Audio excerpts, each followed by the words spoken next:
609 मदरसा के शिक्षकों का, मदरसा के टीचर्स का, उनका वेतन रोका गया है और आप भी जेडीयू से हैं और सरकार भी जेडीयू की है, तो क्या कहना चाहेंगे इस मुद्दे पे? देखिए, मेरी सहानुभूति तो टीचर्स के साथ है कि उनका वेतन रुकना नहीं चाहिए, लेकिन ये भी सच है कि हाई कोर्ट ने एक डायरेक्शन भी अगर दिया है, जहाँ तक मुझे जानकारी है, कहीं मैं गलत भी हो सकता हूँ, कि आप किसी का वेतन नहीं रोक सकते, आपको वेतन टाइम पे देना है। सलाम आदाब, स्वागत है पक्की खबर बिहार में। पक्की खबर सच है तो खबर है। हमारे साथ अभी एक्स एमएलए और जेडीयू के प्रदेश के महासचिव फराज फातमी साहब है। डॉक्टर फराज फातमी साहब, इनसे जानना चाहेंगे कि आज अभी ये जाले विधानसभा के देवरा में हैं और आज कैसे इनका आना हुआ, और उसके बाद फिर एक सवाल इनसे बिहार से जुड़ा हुआ। स्वागत है सर आप। जी, बहुत बहुत शुक्रिया। दरअसल आज तो मैं देवरा बंदोली में एक क्रिकेट टूर्नामेंट था और यहाँ के हमारे कर्नैन साहब हैं ज़िला पार्षद, और हमारे नौशाद साहब हैं, और तमाम यहाँ के जो रसकार लोग हैं जो टूर्नामेंट जिन्होंने ऑर्गेनाइज़ कराया, उन्होंने मुझे इनवाइट किया, तो उसी की शिरकत में मैं यहाँ मौजूद हूँ। और देवरा बंदोली से हम लोगों का समझिए हर घर से रिश्ता है, तो बड़ी खुशी हुई यहाँ आकर के, और उस टूर्नामेंट का आज फाइनल था, उसी मुझे बुलाया गया था। सबसे पहली बात कि बिहार में आज के डेट में एक चर्चा में काफ़ी बड़ा एक मुद्दा है 609 मदरसा के शिक्षकों का, मदरसा के टीचर्स का, उनका वेतन रोका गया है और आप भी जेडीयू से हैं और सरकार भी जेडीयू की है, तो क्या कहना चाहेंगे इस मुद्दे पे? देखिए, मेरी सहानुभूति तो टीचर्स के साथ है कि उनका वेतन रुकना नहीं चाहिए। जिस तरीके से हाई कोर्ट का ऑर्डर आया है और हाई कोर्ट में ये बहस चल रही है, हाई कोर्ट का भी डायरेक्शन कहीं ना कहीं है कि ठीक है, अगर किसी का इंफ्रास्ट्रक्चर में कोई कमी है या कहीं उसके कहीं पे अगर रूम की कमी है, कहीं पे अगर शौचालय नहीं बना है, तो कहीं पे अगर खपड़ेल का मकान है तो उसको बना दिया जाए। लेकिन ये भी सच है कि हाई कोर्ट ने एक डायरेक्शन भी अगर दिया है, जहाँ तक मुझे जानकारी है, कहीं मैं गलत भी हो सकता हूँ, कि आप किसी का वेतन नहीं रोक सकते, आपको वेतन टाइम पे देना है, क्योंकि सबकी ज़रूरत हैं, सबकी परेशानियां हैं, उसको भी समझना चाहिए। इस सिलसिले में मैंने खुद भी पर्सनली मैंने माननीय मंत्री जी से भी बात की, चंद्रशेखर जी से, और एक मरतबा नहीं 2 मरतबा बातचीत हुई मेरी, और मैंने इनसे रिक्वेस्ट किया कि इसको आप जल्द से जल्द माननीय मुख्यमंत्री जी से बात करके इसको किस तरीके से इसको सॉर्ट आउट किया जाए, ताकि जल्द से जल्द, क्योंकि 609 के मदरसा की टीचर्स का ये मामला है, और आने वाला जो महीना मुक़द्दस है, रमज़ान का महीना है, कई हमारे टीचर्स उतने सलाहियत के नहीं हैं कि वो अपने घर चला सकें, उसको भी नज़र रखते हुए, जिनका अगर भाई जिसने अगर गलती की, जिस मदरसा में अगर इंफ्रास्ट्रक्चर नहीं है, उसका आप रोक लें अगर रुकना चाहते हैं, लेकिन जिसका है और जिसका एरियर भी, मैं तो ये भी बात कही कि डीओ से भी मेरी बात हुई, दरभंगा डीओ से, कि बिहार में कई ज़िला में सबका एरियर मिल गया है, तो यहाँ के टीचर्स का एरियर क्यों रोका हुआ है? जिनका पहले का बैकलॉग है, उसका आप पेमेंट कर दीजिए, तो कम से कम कुछ तो सैलरी घर में आएगी, कुछ उन लोगों की सहूलत हो सकेगी। और जहाँ तक इंफ्रास्ट्रक्चर की बात है, ये बिल्कुल सही है, हमें स्टूडेंट्स के पर्सपेक्टिव से देखना पड़ेगा, स्टूडेंट्स के एजुकेशन की तरफ से देखना पड़ेगा कि उनकी ज़रूरत की क्या क्या चीज़ें हैं। भाई आप जब तक अच्छा इंफ्रास्ट्रक्चर नहीं देंगे, अच्छा इन्वायरमेंट नहीं क्रिएट करेंगे, अच्छी एजुकेशन नहीं देंगे, क्योंकि मदरसा एक बैकबोन माना जाता है, ये नहीं किसी दीनी तालीम दी जाती है, वह दुनियावी तालीम भी दी जा रही है, इंग्लिश की पढ़ाई हो रही है, साइंस की पढ़ाई हो रही है, कंप्यूटर की ट्रेनिंग हो रही है, सब कुछ हो रहा है। तो उसको नज़र में रखते हुए एक अच्छा इन्वायरमेंट क्रिएट करने के लिए आपको इंफ्रास्ट्रक्चर के लिए बजट दे करके उसको बनाना चाहिए, उसको कंप्लीट करना चाहिए। तो ये मुझे लगता है कहीं ना कहीं हम भी कहीं कमी है हमारे अंदर भी कि उसको हम पूरा नहीं कर पाए, लेकिन मेरा मानना है कि टीचर्स के भी इश्यूज़ को समझते हुए उनकी तरफ भी नज़र रखते हुए इस बातों को समझना चाहिए, सरकार को इसको कंसिडर करना चाहिए। उनकी भी ज़रूरियात हैं, और आपने चर्चा किया 609 टीचर्स के वेतन का, तो एक चीज़ ये भी है कि क्या लगता है कि अब सरकार इस पे कई बार इस पे चर्चा हो चुका है, तो अब इस पे कब तक उन लोगों के समस्या का समाधान हो जाएगा? देखिए, हम सब लोग वेट कर रहे हैं इसके लिए। सदन में भी हमारे महागठबंधन के साथियों ने सवाल भी उठाया, क्वेश्चन भी उठाया है, कई हमारे आरजेडी के भी साथी थे, जेडीयू के भी साथी थे, सब ने क्वेश्चन उठाया है, कांग्रेस के भी साथी हैं, सब लोगों ने उठाया है इस बातों को।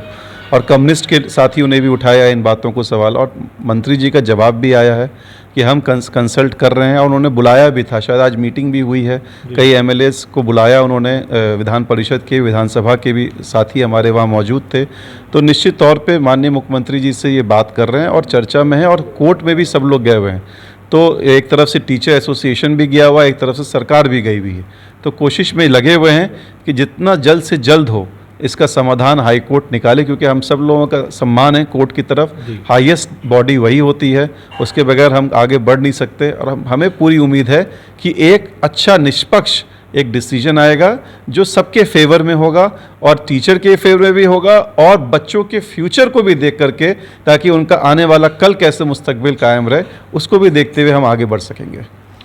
तो कहीं ना कहीं हमारे साथ डॉक्टर फराज फातमी साहब थे, जिन्होंने 609 मदरसा के शिक्षकों के रुके वेतन के ऊपर डीपली कुछ जानकारियां दी हैं और मेरे सवाल का जवाब दिया, सवाल से भागे नहीं। बिहार के मुखिया जो जेडीयू के ही हैं नीतीश कुमार जी, आपसे अनुरोध है कि यहाँ जो इस मामले पे एक अलग ही माहौल पैदा है बिहार में, इस पर जितना जल्द हो सके आप समाधान का रास्ता निकालें, समाधान करने का प्रयास करें। जी, और कुछ कहना चाह रहे हैं? और कहना चाहता हूँ, देखिए, आपके माध्यम से मैं माननीय मुख्यमंत्री नीतीश कुमार जी को शुक्रिया अदा करना चाहता हूँ। एक ये मुद्दा है, बात सही है, लेकिन अगर हम देखें माइनॉरिटीज़ की बात करें, उन्होंने हर बिरादरी के लोगों की मदद की, हर कम्युनिटी के लिए बिहार के अंदर। आज चाहे त्रिस्तरीय पंचायत को मजबूत करना हो, रोड इंफ्रास्ट्रक्चर, बिजली, आज देख सकते हैं 24 घंटे में 20-22 घंटे बिजली रह रही है गांव के अंदर। एजुकेशन को इम्प्रूव करना हो, आज हर पंचायत में हाई स्कूल खुल रहा है, नर्सिंग कॉलेज है, इंफ्रास्ट्रक्चर का बिल्कुल जो जाल होता है बिहार के अंदर, उन्होंने फैलाने का काम किया। और सभी कास्ट कम्युनिटी, एक कोई ऐसा कोई सवाल कर दे किसी के वो कहीं बिजली नहीं हो, पानी का इंतज़ाम ना हो, नल जल के माध्यम से पहुँचाया। और जहाँ तक मदरसा की बात भी आप करते हैं, क्योंकि आप मदरसा के बारे में मुझसे पूछ रहे हैं, तो मदरसा के इंफ्रास्ट्रक्चर को आज देखिए, कई जगह मदरसा में बिल्डिंग्स बन रही हैं। टीचर्स की सैलरी देखिए, पहले 5,000 7,000 सैलरी हुआ करती थी, आज कम से कम टीचर जो स्कूल की टीचर उसके बराबर की सैलरी मिल रही है। तो ये इम्प्रूवमेंट नहीं है तो और क्या है? ये निश्चित तौर पे मदरसा के अपग्रेडेशन के लिए, मदरसा के अपग्रेडेशन के लिए, मदरसा के टीचर्स की अपग्रेडेशन के लिए, और बच्चों की पढ़ाई सिर्फ इसमें नहीं हो रही मदरसा के अंदर, इसकी दीनी तालीम, दुनियावी तालीम कैसे इम्प्रूव हो, कंप्यूटर्स की कैसे पढ़ाई की जाए, क्योंकि आज की दुनिया बहुत आगे निकल चुकी, तो बच्चों को कैसे उसमें लाया जाए। आज किसी भी चीज़ को देख ले, यूनिवर्सिटी में, चाहे संस्कृत कॉलेज हो, चाहे वो यूनिवर्सिटी हो, मतलब सब में माननीय मुख्यमंत्री नीतीश कुमार जी ने कोशिश ज़रूर की है कि एक तरीके से एजुकेशन के पैमाने को आगे हम बढ़ा सकें, और उसमें उन्होंने बहुत कामयाबी हासिल की। मैं इसलिए उनका शुक्रगुजार हूं, और हम सब शुक्रगुजार हैं, बिहार की तमाम जनता उनसे शुक्रगुजार। और मैं उम्मीद यही करता हूं कि जो मांगे आज रह गई हैं, क्योंकि हर इंसान सारा काम पूरा नहीं कर सकता है, इसलिए निश्चित तौर पे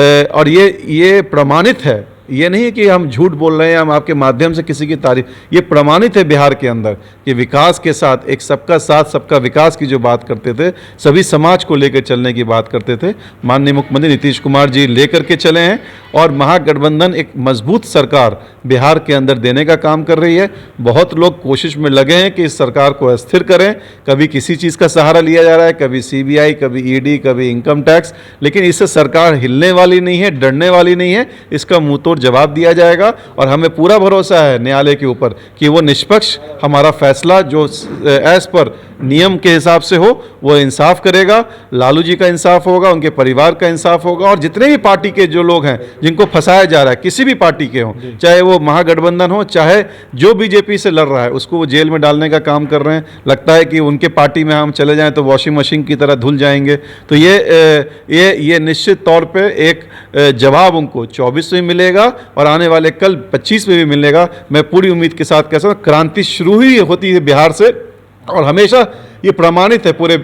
इतिहास में कि जब भी इनकलाब हुआ है तो बिहार से हुआ है, और आने वाले कल में भी इनकलाब बिहार से ही होगा। आप इनकलाब की बात करें और बिहार की बात करें, एक आखिरी सवाल कि अभी कुछ ही दिन पहले बिहार के मुखिया का समाधान यात्रा हुआ, जिसमें खुलकर नारा लगाया जा रहा था कि अब बिहार के मुखिया नहीं बल्कि देश के मुखिया के रूप में नीतीश कुमार को देखना चाहेंगे। भाई, मैं तो पर्सनली हमसे पूछिएगा तो उनमें सारी क्वालिटीज़ हैं। ऐसा तो नहीं है, सारी क्वालिटीज़ हैं, लेकिन अभी सभी पार्टियां सब जो बीजेपी से लड़ने के लिए खड़ी हैं, ये नहीं है कि सिर्फ एक जनता दल यू ही है, उसमें कांग्रेस का भी साथ चाहिए हमें, उसमें हमें आरजेडी का भी साथ चाहिए, उसमें कम्युनिस्ट का भी साथ चाहिए, क्योंकि बड़ी पार्टी अगर नेशनल पार्टी है तो कांग्रेस पार्टी है, सबको मिल के लड़ना पड़ेगा। और ये तो बाद में तय होगा कि कौन प्रधानमंत्री होगा।